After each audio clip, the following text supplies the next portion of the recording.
ప్రభునందు ప్రియులారా, ప్రభు అయిన యేసుక్రీస్తు నామమున మీకందరికీ సాయంకాల శుభములు. దేవుడు మనలందరినీ దీవించునుగాక. ఈనాటి దైవ ధ్యానము కొరకు చదువుకున్న లేఖన భాగములో అపోస్తుడైన పౌలు గలతీయులకు రాసిన పత్రిక 6వ అధ్యాయము 6వ వచనము నుండి 10వ వచనం వరకు మనము చదువుకున్నాము. 6వ వచనాన్ని మనము గమనించినట్లయితే పౌలు భక్తుడు ఏమంటున్నాడంటే, వాక్యోపదేశము పొందువాడు ఉపదేశించువానికి మంచి పదార్థములన్నిటిలో భాగమియ్యవలెను అంటున్నాడు. వాక్యోపదేశమును పొందేవారు మీరు, ఉపదేశించువాడు సేవకుడు, అనగా ఈ సమయమున మీ ఎదుట నిలువబడిన నేను. ఎందుకు అపోస్తుడైన పౌలు ఈ మాటను అంటూ ఉన్నాడు? మనము దేవుని యొక్క వాక్యాన్ని గమనించి చూస్తే మోషే ధర్మశాస్త్రములో కళ్ళము నూర్చే ఎద్దు నోటికి చిక్కము కట్టవద్దు అని ఒక వాక్యాన్ని మనము వింటాము. రెండవదిగా మనము గమనిస్తే పనివాడు జీతానికి పాత్రుడు. సో ఈ రెండు మాటలు కూడా మనము గమనిస్తున్నాము. అలాగే అప్పటి కాలము నుండి ఇప్పటి కాలము వరకు, ఈ లోకము నిలిచి ఉన్నంత వరకు వాక్య ఉపదేశము అనేది జరుగుతూ ఉంటుంది. వాక్య ఉపదేశమును పొందేవారు కూడా ఉంటారు.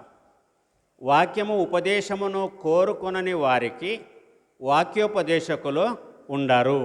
కాబట్టి మీకు వాక్యము కావాలి, మీరు వాక్యమును వినాలి అంటే వాక్యమును బోధించే బోధకులు ఉండాలి, కావాలి. కాబట్టి వాక్యమును, దేవుని యొక్క వాక్యమును వినువారైన మీరు వాక్యోపదేశకునికి, వాక్యమును బోధించే సేవకునికి ఆయన యొక్క జీవనోపాధిని చూసుకోవాలి అని ఇక్కడ పౌలు చెప్తున్నాడు. వాక్యోపదేశము పొందువాడు ఉపదేశించువానికి మంచి పదార్థములన్నిటిలో భాగమియ్యవలెను. మనము లేవియకాండము చదువుకుంటే లేవియకాండములో అక్కడ చాలా స్పష్టంగా వ్రాయబడింది. లేవి కుమారులైనటువంటి వారు, అలాగే అదేవిధంగా అహరోను కుమారులు, వీళ్ళు దేవుని యొక్క సేవ చేయడానికి ఎన్నుకొనబడినటువంటి వారు. కాబట్టి దేవుడు కొన్ని సందర్భాల్లో లేవీయులను మినహాయించి ఉన్నాడు. కొన్ని విషయాల్లో వాళ్ళకు స్వాస్యాన్ని దేవుడు అనుగ్రహించి ఉన్నాడు. కాబట్టి వాక్యోపదేశము పొందేటువంటి సంఘము వాక్యమును బోధించు వారికి మంచి పదార్థములలో భాగము ఇవ్వాలి.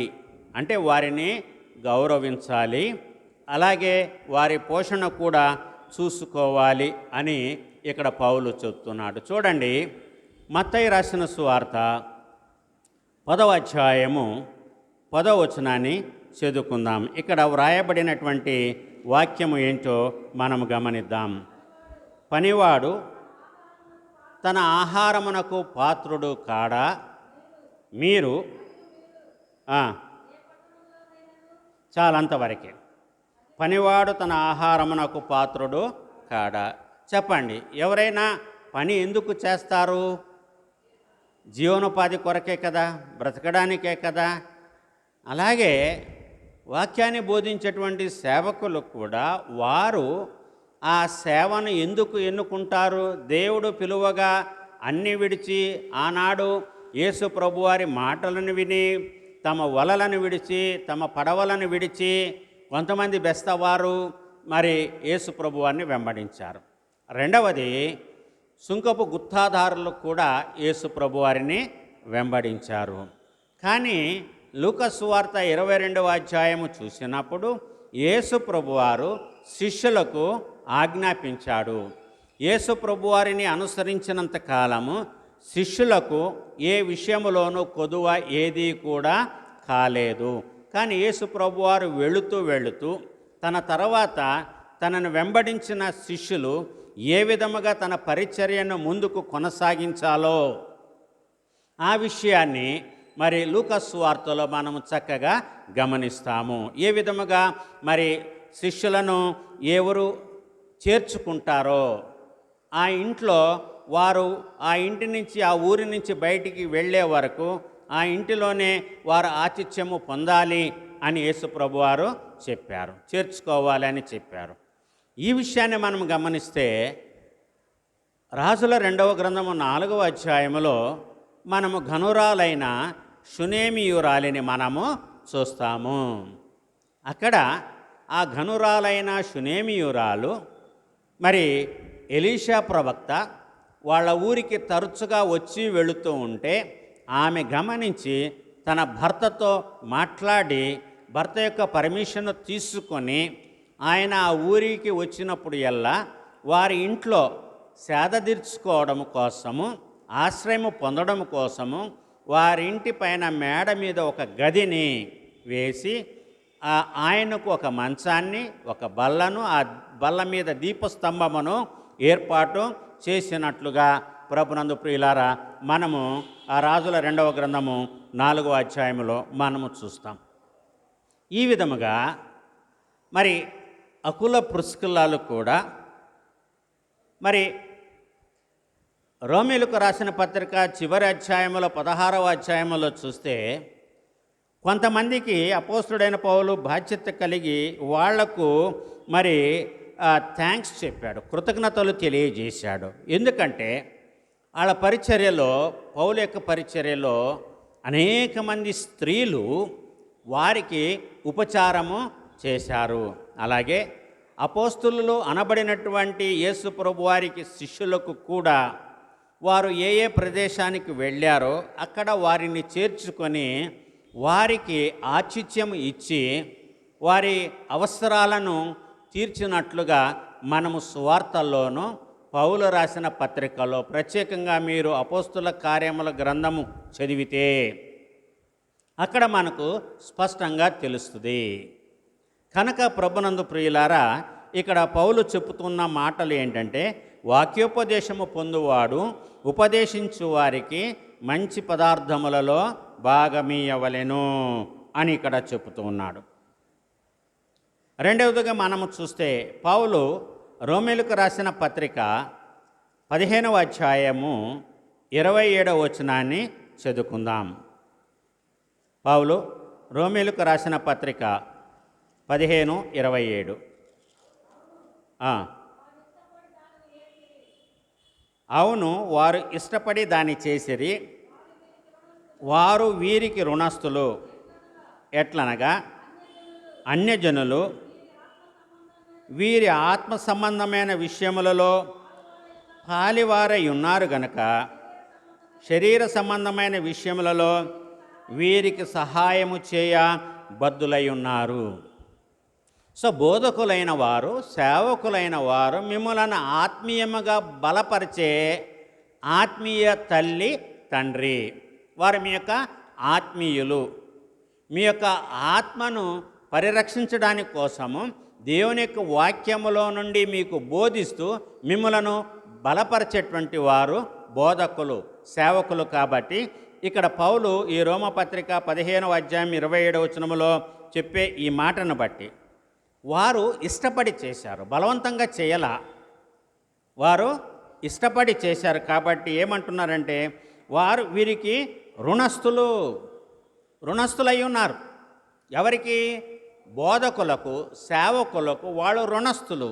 ఎందుకంటే వారు ఆత్మీయంగా బలపడడానికి సేవకులైన వారు, బోధకులైన వారు తప్పిపోతున్న వారికి జీవితాలను, అంధకారములో ఉన్న వారికి జీవితాలను వెలుగులోనికి నడిపించేవారు. కాబట్టి రుణపడి ఉన్నారు అని పౌలు చెబుతూ అంటున్నాడు. అన్యజనులు వీరి ఆత్మ సంబంధమైన విషయములలో పారివారై ఉన్నారు గనుక శరీర సంబంధమైన విషయములలో వీరికి సహాయము చేయ బద్ధులై ఉన్నారు. మీరు మేలును పొందారు, మరి మీ కృతజ్ఞతను మీరు ఏ విధముగా తీర్చుకోవాలి?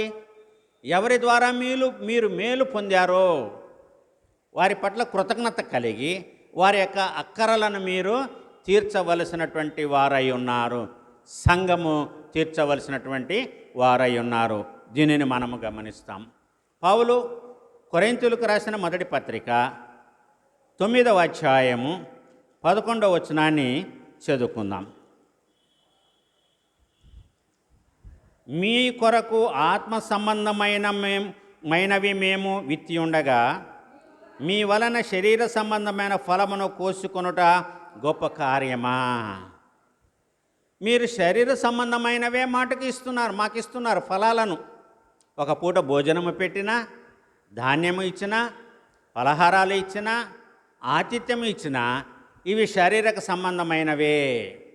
కానీ బోధకులైన వారు, సేవకులైనటువంటి వారు ఆత్మలను రక్షించడం గొప్ప విషయమా, శరీరాన్ని రక్షించడం గొప్ప విషయమా? ఆత్మలను రక్షించడం అనేది పెద్ద భారం అది. సో ఒక ఆత్మ, నశించిపోతున్నటువంటి ఆత్మను వెలిగించి రక్షించడము అది చాలా గొప్ప విషయం. ఆ విషయాన్ని మనం గమనిస్తే లూకా సువార్త 15వ అధ్యాయములో తప్పిపోయిన గొర్రె యొక్క ఉపమానాన్ని యేసయ్య చెప్పుతూ ఆ 7వ వచనములో 6వ వచనంలో చెప్పిన మాటను మనం గమనిస్తే 7వ వచనంలో ఏమంటున్నాడంటే చూడండి, మారు మనసు అక్కరలేని 99 మంది నీతిమంతుల విషయమై కలుగు సంతోషము కంటే మారు మనస్సు పొందు ఒక పాపి విషయమై పరలోకమందు ఎక్కువ సంతోషము కలుగును. పాపి మారు మనస్సు ఎందుకు పొందాడు? ఏ విధముగా ఆయనకు మారు మనస్సు కలిగింది? దేవుని యొక్క వాక్యమును వినుట ద్వారానే. దేవుని యొక్క వాక్యమును వినకుండా ఉంటే యేసుక్రీస్తు ఈ దేవుని కుమారుడు ఈ లోకానికి నరావతారిగా ఎందుకు వచ్చాడు? ఆయన ఎందుకు శిలువ యాగము చేశాడు? ఆయన ఎందుకు అవమానాలు భరించాడు, నిందలు భరించాడు? కేవలము మన కొరకే. బాప్తిస్మమిచ్చి యోహాను చెప్పిన మాట యోహాను సువార్త 1వ అధ్యాయంలో 29వ వచనములోనో 32వ వచనములో ఆయన చెప్పిన మాట ఏంటంటే, ఇదిగో లోక పాపమును మోసుకొని పోవు దేవుని గొర్రెపిల్ల అన్నాడు, యేసు వైపు తన చెయ్యిని చూపిస్తూ. కాబట్టి ఈయన ఈ లోకమంతటి కొరకు తను తాను రిక్తునిగా చేసుకొని మన పాప విమోచన కొరకు తను తాను బలిగా అర్పించుకున్నాడు. అందుకనే మనము యేసయ్యను రక్షకునిగా అంగీకరించడానికంటే ముందు ఆయన నా పాపముల కొరకు చనిపోయాడు కాబట్టి నాకు పాప క్షమాపణ కలిగింది. లేకపోతే నేను పాపిగానే మిగిలి పాపిగానే చనిపోయేవాడిని, నా పాపములకు క్షమాపణ ఉండేది కాదు, తద్వారా నాకు రక్షణ తెలిసి ఉండేది కాదు. నేను ఎప్పుడైతే ప్రభు అయిన యేసుక్రీస్తుని గురించి నేను తెలుసుకున్నానో అప్పుడు నా మనస్సు మారింది. నా పాపాలను నేను ఒప్పుకున్నాను, నేను పశ్చాత్తాపపడ్డాను. ప్రభు అయిన యేసు నా పాపములను క్షమించి అంధకారములో నుండి నన్ను వెలుగులోనికి నడిపించాడు. అందుకని ఇక్కడ ఈ లూకా సువార్త 15వ అధ్యాయం 7వ వచనములో యేసయ్య చెప్పిన మాట చూడండి. ఇక్కడ మారు మనసు పొందు ఒక్క పాపి విషయమై పరలోకమందు ఎక్కువ సంతోషము కలుగుతుంది. ఈ మారు మనసును కలిగించేది దేవుని యొక్క వాక్యమును. ఆ దేవుని యొక్క వాక్యము ఎవరి ద్వారా బోధింపబడుతుందో, దేవుని ద్వారా ఎవరైతే వాక్యమును బోధించడానికి పిలువబడ్డారో, ఎన్నుకోబడ్డారో, పంపబడ్డారో వారే గనక లేకపోతే ఈరోజున మనము చాలా ఘోరమైన స్థితిలో ఉండేటువంటి వారము. కాబట్టి ప్రభునందు ప్రియులారా, ఇది గలతీయులకు రాసిన పత్రిక 6వ అధ్యాయంలోని 6వ వచన సారాంశం. రెండవదిగా మనం గమనించి చూస్తే 7వ వచనములో పౌలు భక్తుడు ఏమంటున్నాడంటే, మోసపోకుడి దేవుడు వెక్కిరింపబడడు. ఆగమ్మ, మోసపోకండి, దేవుడు వెక్కిరింపబడడు. ఏ విధంగా మనము మోసపోతూ ఉన్నాము? దేవుడు ఎందుకు వెక్కిరింపబడడు? దేవుణ్ణి ఎవరు వెక్కిరింతల పాలు చేస్తున్నారు? సో మోసపోకండి అనేది ఎందుకు అంటున్నాడు? ఎవరు మోసపోతూ ఉన్నారో మనం ఇక్కడ గమనిద్దాము. చూడండి, పౌలు కొరింథీయులకు రాసిన మొదటి పత్రిక 6వ అధ్యాయము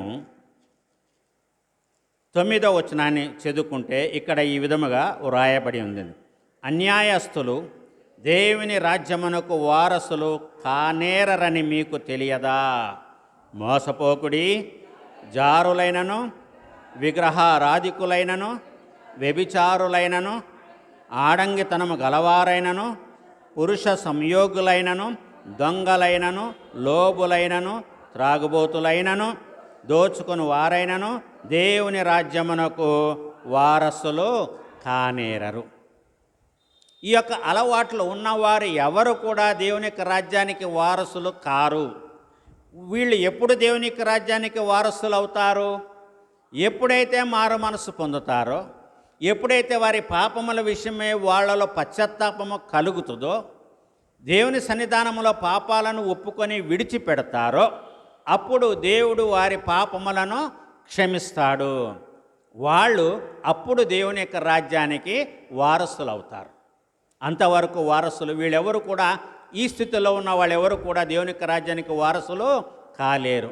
ఎప్పుడైతే దాన్ని ఒప్పుకొని విడిచిపెడతారో, క్రొత్త జీవితాన్ని ప్రారంభిస్తారో, తప్పకుండా అటువంటి వారు దేవుని యొక్క రాజ్యానికి వారసులు కదండి. ఇది వాక్యము, సత్యం ఇది. అదేవిధంగా 15వ అధ్యాయము 33వ వచనాన్ని చదువుకుందాం. ఇదే పౌలు కొరింథీయులకు రాసిన మొదటి పత్రిక 15వ అధ్యాయము 33వ వచనము. మోసపోకుడి, దుష్ట సాంగత్యములు మంచి నడవడిని చెరుపును. కాబట్టి దుష్టుల సాంగత్యము చేయకూడదు. దుష్టుల ఆలోచన చొప్పున నడవక, పాపుల మార్గమున నిలవక, అభాసకులు కూర్చుండు చోటను కూర్చోవద్దు అని కీర్తనల గ్రంథము 1వ అధ్యాయము 1వ వచనములో మనము చదువుకున్నాము. కొన్ని వందల సార్లు మన నోటి నుంచి ఆ వచనము వచ్చింది, మనము విన్నాము కూడా. కాబట్టి ఇక్కడ పౌలు ఏమంటున్నాడంటే, మోసపోకండి, దుష్ట సాంగత్యముల మంచి నడవడిని చెడుపును. మన నడవడిక మంచిదైతే మనము దుష్ట సాంగత్యము చేయకూడదు. మనము దుష్ట సాంగత్యాన్ని మనము చేస్తే, దుష్టులతో మనము సహవాసము చేస్తే మన నడవడిక మంచిది కాదు అని మనం గ్రహిస్తాం. అదే మనము జ్ఞానము విషయంలో సామెతల గ్రంథములో అనేకమైనటువంటి వాక్యాలను మనము ఆ సామెతల గ్రంథములో మనము చదువుకుంటాము. ప్రభునందు ప్రియులారా, మూడవదిగా మనము చూస్తే, మరి యాకోబు రాసిన పత్రిక 1వ అధ్యాయము 6వ వచనాన్ని చదువుకుందాం. అయితే అతడు ఏమాత్రమును సందేహింపక విశ్వాసముతో అడగవలెను. సందేహించువాడు గాలి చేత రేపబడి ఎగిరిపడు సముద్ర తరంగమును. అంటే ఇక్కడ దేనిని గురించి అడుగుతున్నాడు?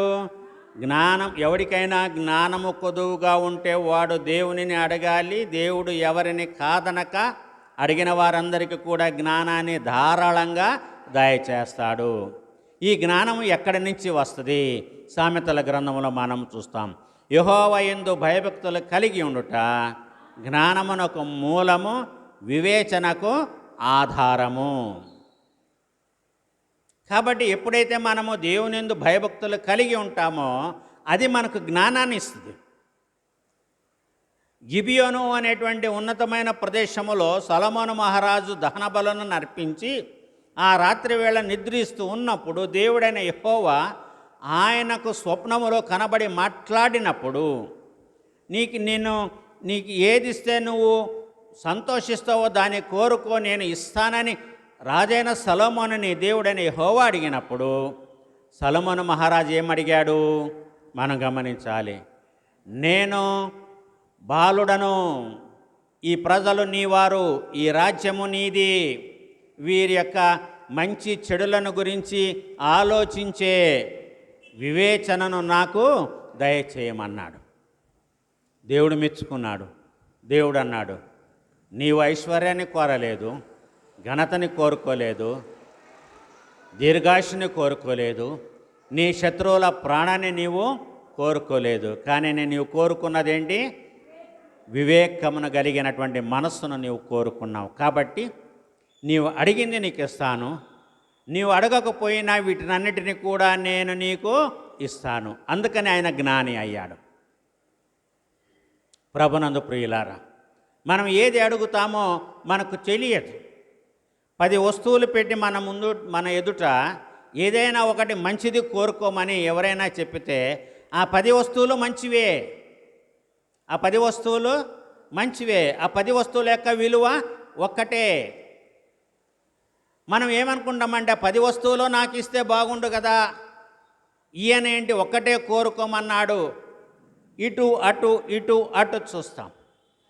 దాంట్లోనే మన టైం అంతా అయిపోద్ది, ఏది దొరకకుండా మనము పోగొట్టుకుంటాం. జ్ఞానము వివేచన అందుకే కావాలి మనుషులకు.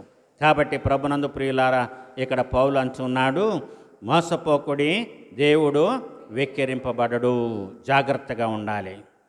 మనం ఈ లోకములో మోసపోకుండా మనల్ని మనము జాగ్రత్తగా చూసుకోవాలి. చూడండి, యోబు గ్రంథము 15వ అధ్యాయము, యోబు గ్రంథము 13వ అధ్యాయము 9వ వచనాన్ని చదువుకుందాం.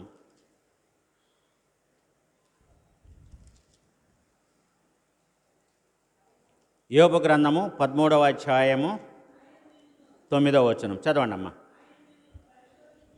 ఆయన మిమ్మల్ని పరిశోధించడం మీకు క్షేమమా? లేక ఒకడు నరులను మోసము చేయనట్లు మీరు ఆయనను మోసము చేయుదురా? ఎందుకు వచ్చింది ఈ యొక్క సందేహము? ఎందుకు వచ్చింది ఈ యొక్క ప్రశ్న? మనం ఇక్కడ గమనిస్తున్నాం. పైన అంటున్నాడు, ఇదిగో నా కన్ను ఇదంతయు చూచెను, నా చెవి దీన్ని విని గ్రహించి ఉన్నది. మీకు తెలిసినది నాకును తెలిసి ఉన్నది. నేను మీకంటే తక్కువ జ్ఞానము గలవాడను కాను అని అంటూ ఇక్కడ ఆయన ఇస్తున్న సమాధానం ఏంటంటే, ఆయనను మిమ్మును పరిశోధించడం మీకు క్షేమమా? దేవుడు మమ్మలను పరిశోధించడం మనకు క్షేమమా అండి? ఒకసారి మనల్ని ఆలోచించుకోవాలి. దేవుడే గనక మనల్ని పరిశోధిస్తే మనము నిలవబడతామా, మనము పడిపోతామా? దేవుని చేత పరిశోధింపబడినటువంటి వాడు యోబు భక్తుడు. ఆయన నీతిమంతుడుగా దేవుని ద్వారా తీర్పు పొందినటువంటి వాడు. అయినను ఆయన పరిశోధింపబడ్డాడు. దేవుడు ఆయనను పరిశోధించాడు. దేవుడు మనల్ని పరిశోధిస్తూ ఉన్నాడు అంటే మనం గొప్పవాళ్ళని అర్థం. దేవుడు మనల్ని పరిశోధించటం లేదు అంటే దేవుడు మనల్ని విడిచిపెట్టాడని అర్థం, మనం పిరికివారని అర్థం.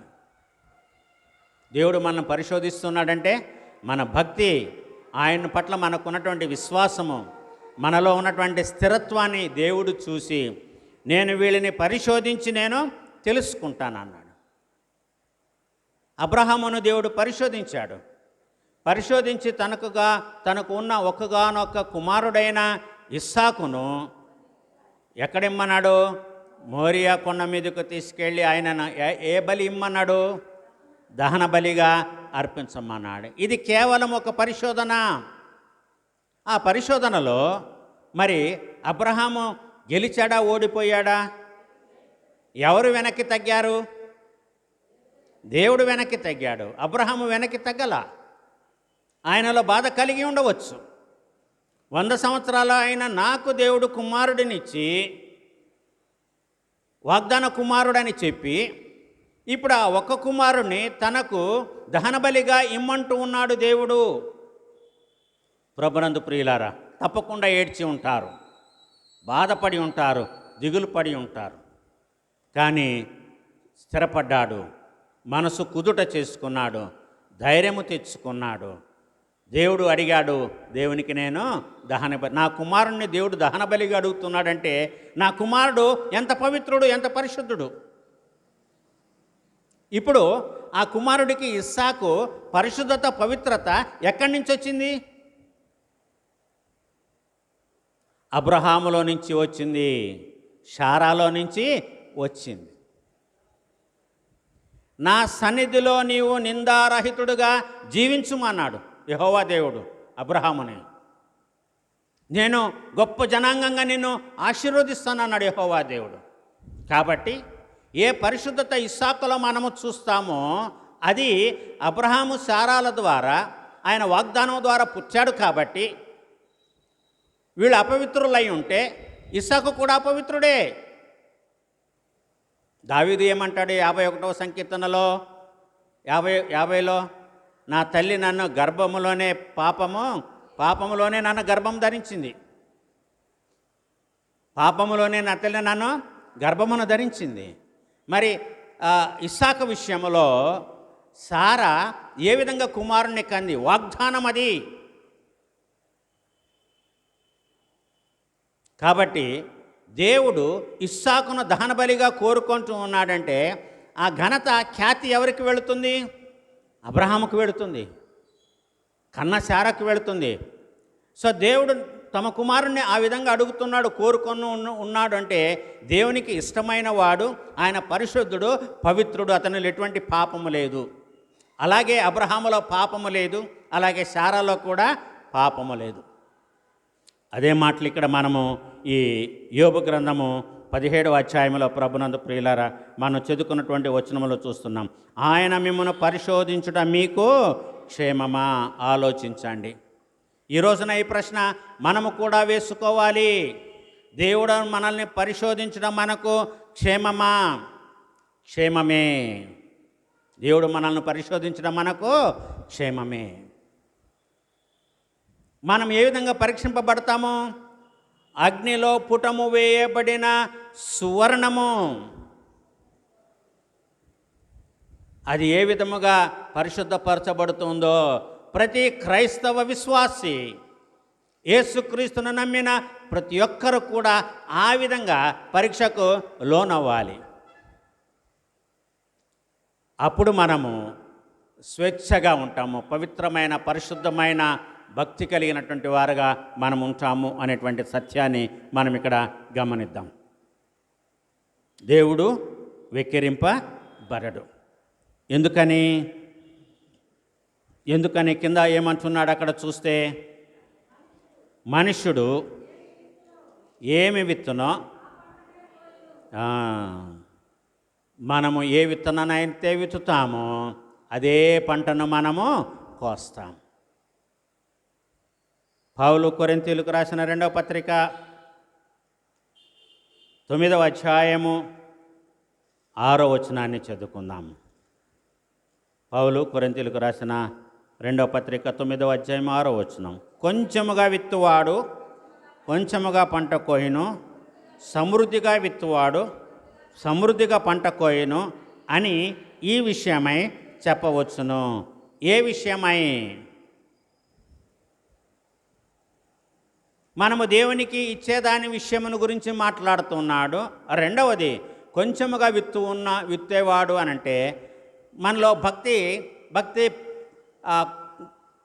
పరిణామం ఉంది. పరిణామం ఏంటి? క్వాలిటీ కాదు, అక్కడ క్వాంటిటీ చూస్తున్నాం మనం. ఒకటి క్వాంటిటీ. దేవుడు క్వాంటిటీ కాదు చూసేది, క్వాలిటీ చూస్తాడు. క్వాలిటీ అంటే ఏంటంటే పరిపూర్ణమైన భక్తి. ఎటువంటి భక్తి అండి?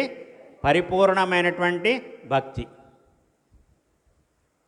ఈ పరిపూర్ణమైనటువంటి భక్తిలో మనము ఏ విధముగా జీవిస్తామో ఆ విషయాన్ని ఇక్కడ కొరింథీయులకు రాసిన 2వ పత్రిక 9వ అధ్యాయంలో మనం ఇక్కడ గమనిస్తున్నాం. ఇక్కడ పౌలు ఏమంటున్నాడంటే, పరిశుద్ధుల కొరకైన ఈ పరిచర్యను గూర్చి మీ పేర వ్రాయటకు నాకు అగత్యము లేదు, మీ మనసు సిద్ధమై ఉన్నదని నేను ఎరుగుదును అని చెబుతూ అనేక విషయాలను ఇక్కడ ప్రస్తావిస్తూ ఇక్కడ పౌలు భక్తుడు ఏమంటున్నాడంటే, మరి 5వ వచనములో చూడండి. కావున లోగడ ఇచ్చదమని మీరు చెప్పిన ధర్మము పిసినితనముగా ఇయ్యక ధారాళముగా ఇయ్యవలెనని చెప్పి సహోదరులు మీ యొద్దకు ముందుగా వచ్చి దాన్ని జమ చేయుటకే వారిని హెచ్చరించుట అవసరమని తలంచి తిని.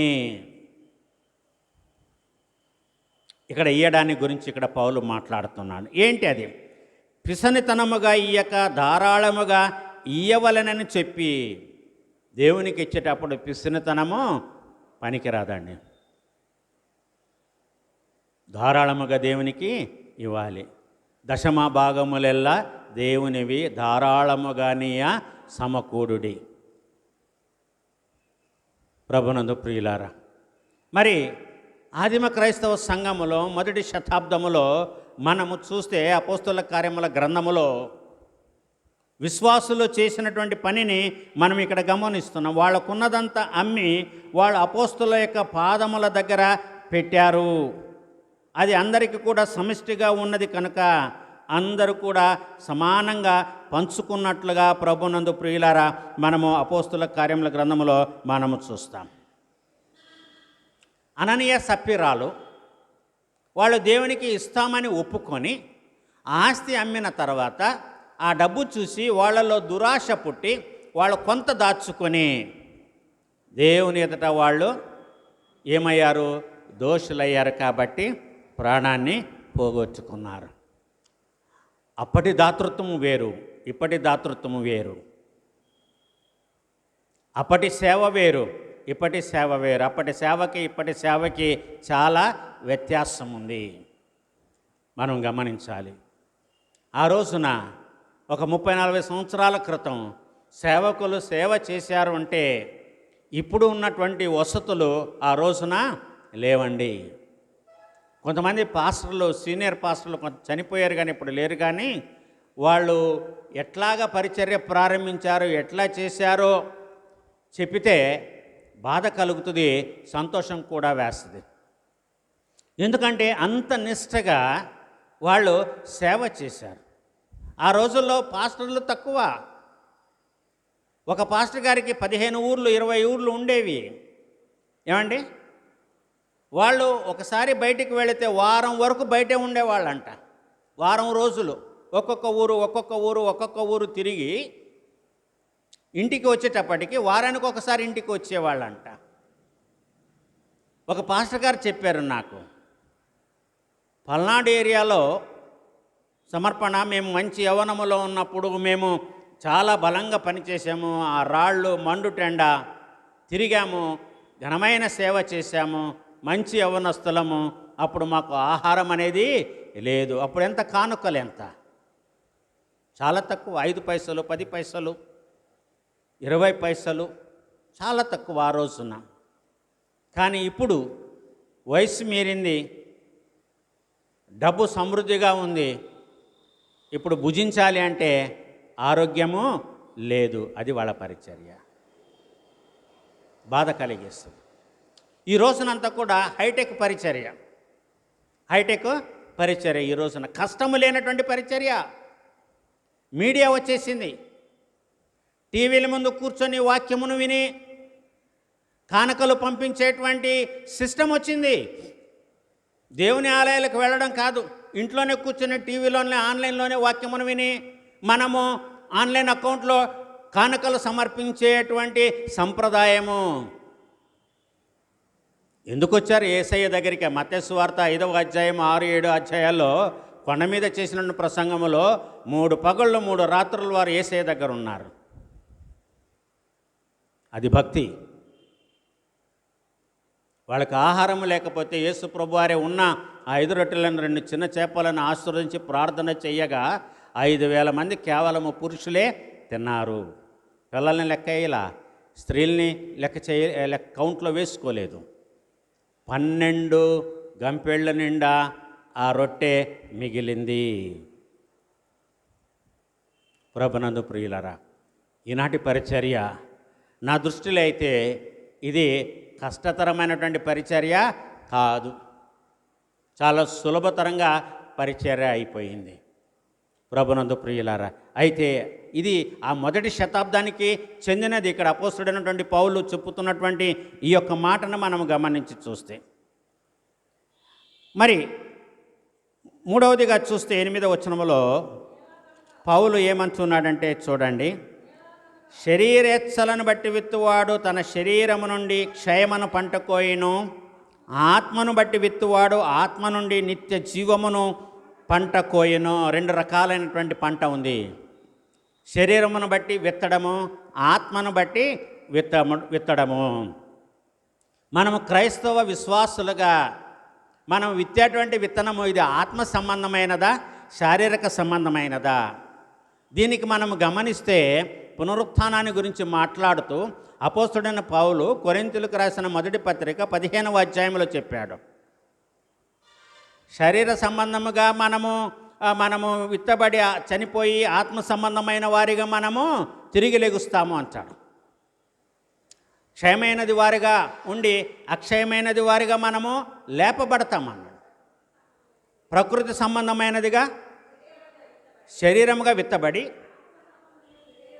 ఆత్మ సంబంధమైన శరీరముగా మనము లేపబడతాము. చూసారా, ఈ యొక్క మార్పును మనం గమనించాలి. ఎప్పుడు ఈ మార్పు వస్తుంది? ఆత్మ సంబంధమైన శరీరంగా మనం ఎప్పుడు లెగుస్తాము? చనిపోయినంత మాత్రాన కాదు. క్రీస్తును నమ్మకుండా, క్రీస్తును అంగీకరించకుండా ఈ శరీరము భూమిలో పాతిపెట్టబడకపోతే అది శరీర సంబంధంగానే లేస్తుంది, కానీ ఆత్మ సంబంధంగా లేగవదు.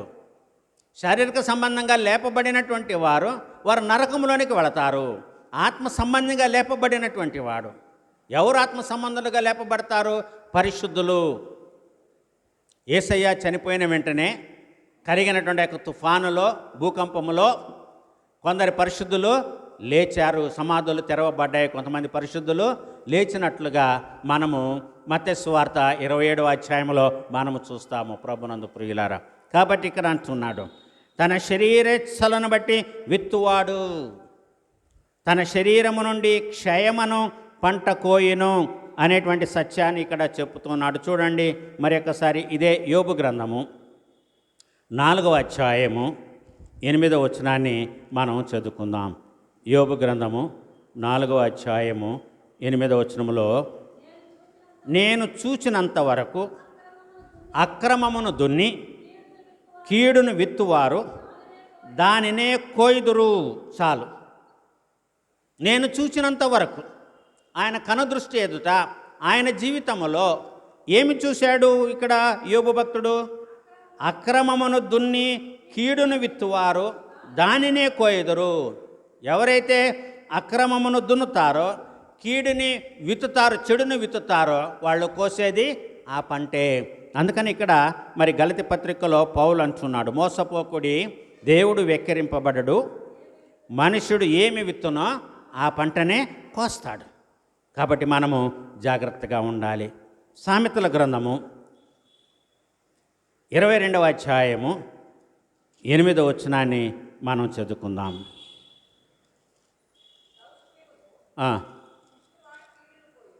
దౌష్ట్యమును విత్తువాడు కీడును కోయును, వాని క్రోధమును దండము కాలిపోవును. దౌష్ట్యమును విత్తువాడు కీడును కోస్తాడు. కాబట్టి మనము జాగ్రత్తగా ఉండాలి. ఏ విత్తనాన్ని మనము విత్తుతున్నామో, మనము బిడ్డలకు ఏది నేర్పుతామో అదే నేర్చుకుంటారు. అవునా కదండి? మనము నేర్పించనిది బిడ్డలను నేర్చుకునేది ఎక్కడంటే బయట. పాఠశాలలో, కళాశాలలో గురువులు నేర్పించేదే బిడ్డలు, స్టూడెంట్స్ నేర్చుకుంటారు. దానికి మించి ఏదైనా వాళ్ళకు అలవాట్లు వచ్చినాయి అంటే అవి ఇహలోక సంబంధమైన సహవాసములో వాళ్ళు చూసి టెంప్ట్ అయ్యి నేర్చుకునేవి. కాబట్టి చాలా జాగ్రత్తగా ఉండాలి. మనము మన బిడ్డలకు ఏది బోధిస్తున్నామో, మన బిడ్డలకు మనము ఏది నేర్పుతున్నామో చాలా జాగ్రత్తగా ఉండాలి. ప్రభునందు ప్రియులారా, ఆ విషయాన్ని ఈ సామెతల గ్రంథంలో మనము చూస్తున్నాం. మరొక వాక్యాన్ని మనము గమనించి చూస్తే, ప్రవక్త అయినటువంటి హోషేయ ఈ విధంగా తెలియజేస్తున్నాడు. హోషేయ గ్రంథము 8వ అధ్యాయము 7వ వచనాన్ని చదువుకుందాం.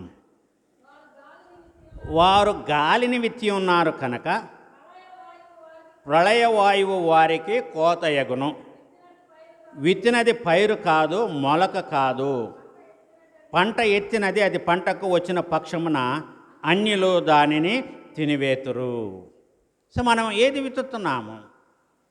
విత్తకూడనిది మనం విత్తుతున్నాము. వ్యర్థమైన దానిని మనము విత్తితే దాని మూలంగా ఆ నేలంతా కూడా వ్యర్థమైపోద్ది. నేలంతా కూడా వ్యర్థమైపోద్ది.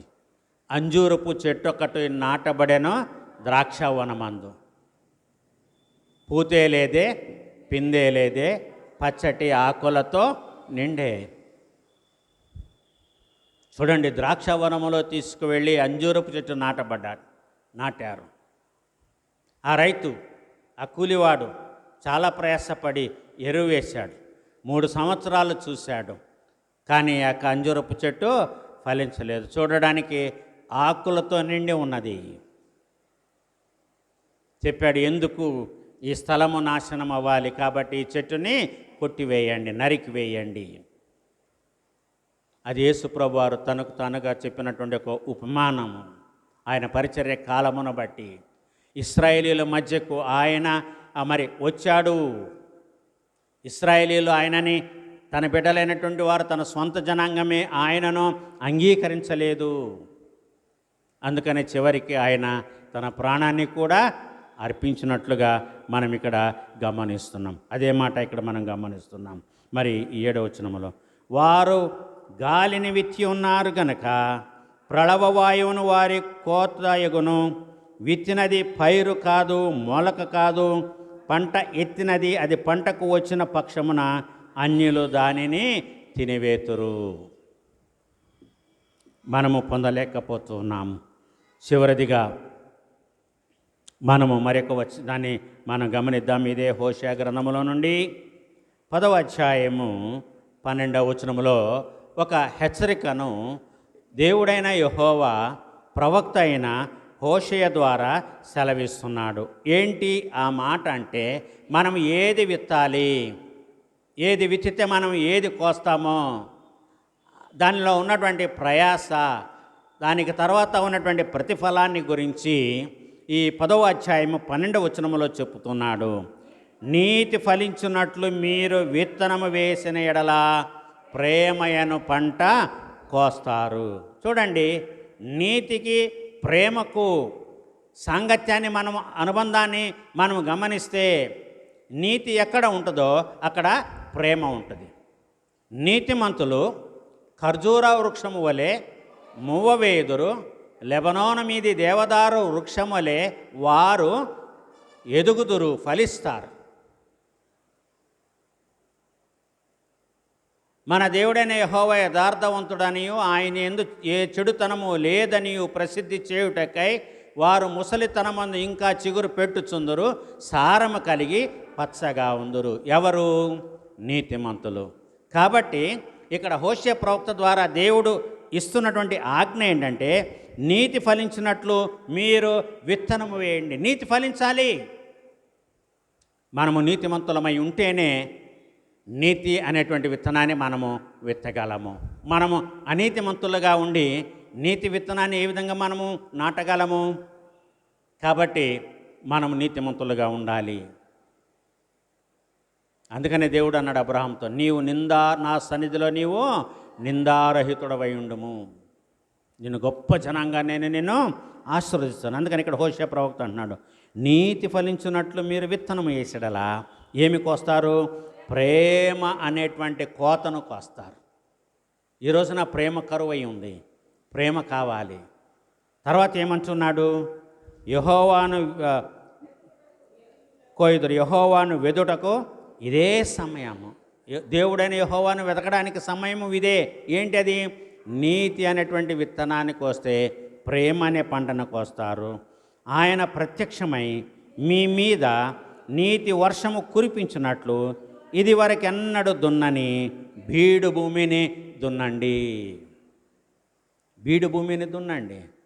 దున్నిన భూమినే దున్నుతూ అది అలవాటు పడింది పంట ఇవ్వడానికి కాదు.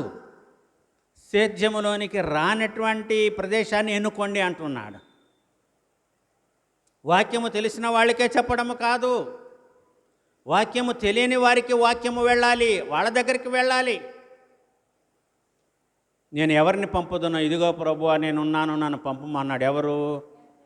ప్రవక్త అయిన ఇర్మియా. ఎవరిని పంపించాలని దేవుడు ఎదురు చూచాడు. ఇర్మియా ముందుకు వచ్చాడు, ఇదిగో నేనున్నాను, నన్ను పంపించు. మనల్ని మనము సమర్పించుకోవాలి. మనల్ని మనం సమర్పించుకొని, దేవుడు మనలో ఉన్నటువంటి శక్తి సామర్థ్యాలు మనకు తెలుసు, దేవుడికి తెలుసు. మనం దేనిలో శక్తిమంతులమో, దేనిలో బలహీనులమో. పౌలు విషయములు అన్నాడు కదా ప్రభువు, ఈయన నా నామము నిమిత్తము ఎన్ని హింసలు ఈయన భరించాలో నేను ఈయనకి నేర్పుదును. భరించమన్నాడు అంటే ఆయన భరించడానికి శక్తిని ఇచ్చే దేవుడు. శక్తిమంతుడిగా చేశాడు పౌలుని ప్రభువు. కాబట్టి అనేకమైనటువంటి శ్రమలను అపోస్తులుడైనటువంటి పౌలు అనుభవించాడు. కాబట్టి ప్రభునందు ప్రియులారా, ఈనాటి మన ధ్యానములో ఈ గలతీయులకు రాసిన పత్రిక ఈ 6వ అధ్యాయములోని ఈ 6వ వచనము నుండి మనం ధ్యానం చేసుకున్నటువంటి యొక్క వచనాలను బట్టి మనం గమనించినప్పుడు మనము ఎటువంటి పంటను కోయాలి, ఎటువంటి వారమై ఉండాలి, మరి మనము క్షయం అనే పంట కాకుండా అక్షయమైనటువంటి పంటను మనము కోయగలిగి ఉండాలండి. విత్తేవాళ్ళు ప్రతిఫలాన్ని ఆశిస్తూ విత్తుతాడు. ఈ సంవత్సరము పంట సమృద్ధిగా పండుతుంది అనేటువంటి ఆశతో విత్తాడు. ఎందుకంటే దేవుడు ఏమన్నాడంటే, నాగటి మీద చెయ్యి వేసి వెనుక తట్టు చూచేవాడు పరలోక రాజ్యానికి వారసుడు కానేరడు. ఒకసారి నాగటి మీద చెయ్యి వేసిన తర్వాత ముందుకే వెళ్ళాలి, వెనక తిరిగి చూడకూడదు. ప్రభునందు ప్రియులారా, మనము కూడా దేవుని యందు ప్రభు అయిన యేసుక్రీస్తునందు ఆ యొక్క విశ్వాసముతో దేవుడు మనల్ని ఎన్నుకున్న విధానాన్ని బట్టి మనము కూడా విత్తేవారుగా ఉంటేనే, మంచి విత్తనాలు విత్తేవారుగా ఉంటేనే, మంచిని విత్తితేనే మనము పంటను 30దంతులుగాను 60దంతులుగాను 100ంతులుగాను కోయగలము. అలాగ కాకుండా మనము చెడుని విత్తితే చెడునే మనము ప్రతిఫలంగా పొందుకోవలసినటువంటి వారమై ఉన్నాము. కాబట్టి ప్రభు ఈ లోకానికి వచ్చినప్పుడు ఆయన మంచిని విత్తాడు. మనము కూడా ఆ విధంగా ఉండడానికి దైవకృప మనకందరికీ సదా తోడుగా ఉండునుగాక. ఆమేన్.